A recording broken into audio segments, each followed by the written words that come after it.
বাংলাদেশের জাতীয় সঙ্গীত পরিবর্তনের দাবি এবং জাতীয় সঙ্গীত সম্পর্কে অবমাননাকর বক্তব্য ও ষড়যন্ত্রের বিরুদ্ধে বিলেতের সাংস্কৃতিক কর্মী, লেখক, নাগরিকবৃন্দের উদ্যোগে লন্ডনের হাউস অব পার্লামেন্টের সামনে জাতীয় সঙ্গীত গেয়ে এক ব্যতিক্রমী প্রতিবাদ জানানো হয়।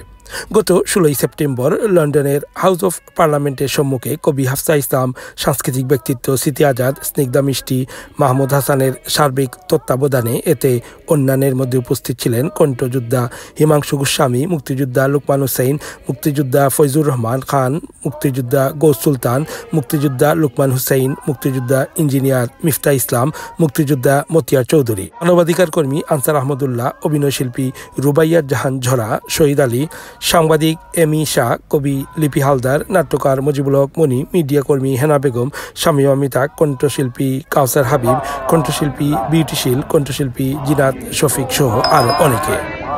মুক্তিযুদ্ধ, জাতীয় পতাকা এবং জাতীয় সঙ্গীত নিয়ে সব রকম ষড়যন্ত্র রুখে দেওয়ার প্রত্যয়েতে ব্যক্ত করা হয়।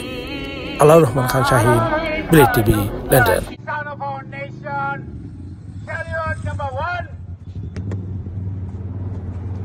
Salute number